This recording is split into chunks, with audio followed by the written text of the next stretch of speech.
வணக்கம் மக்களே. இந்த பதிவு குறிப்பிட்டு யாருக்குன்னா காங்கிரஸ் கட்சிக்கும் விடுதலை சிறுத்தைகள் கட்சிக்கும் தான் பதிவு. அதனால் இந்த ரெண்டு கட்சியிலையும் நல்ல நாட்டம் உள்ள நாட்டுப்பற்று உள்ள யாருனாலும் கவனமாக கேளுங்க. இது குறை சொல்வதற்காக இல்லை. இப்போ பார்த்திங்கன்னா நம்ம இயக்குனர் சேரன் விஜயை தாக்கி ஒன்றே சொல்லியிருந்தார். நாம் தமிழர் கட்சி கூட கூட்டணி வைக்கிறதுக்கு ஒரு தகுதி வேணும், அது இந்த தகுதி டிவிக்கேக்கு இல்லை அப்படின்னு சொல்லி போட்டுறாரு. அதே தான் நானும் சொல்கிறேன்.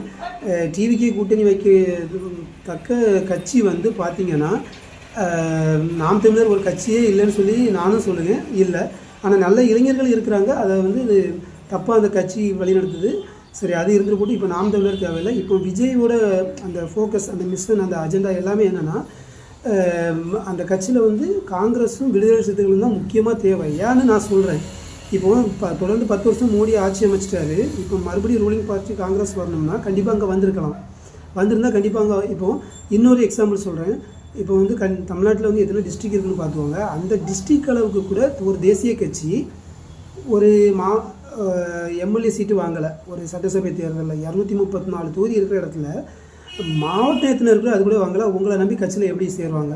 சரி, அவங்க அப்படி போட்டு நம்ம விசிகே கட்சியில் பார்த்தீங்கன்னா இப்போ என்ன சொல்லுது, அங்கே சொன்னது தான் சமூக நீதி பேசிட்டே இருப்பாங்க, கூட்டணி தருவோம்னு சொல்லுவாங்க.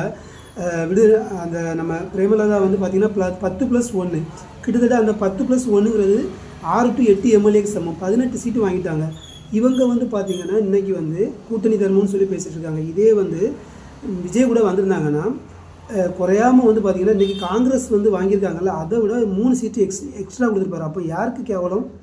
விஜய்க்கு அரசியல் தெரியலங்கிறீங்க, காங்கிரஸுக்கு தான் கேவலம். ஒரு தேசிய கட்சியை விட அதிக கட்சி நம்ம ஜெயிக்கிறோமோ ஜெயிக்கலையோ அது ரெண்டாவது, கிடைக்கிற சீட்டை வச்சு நம்ம பலப்படுத்தணும். அதான் முக்கியம்.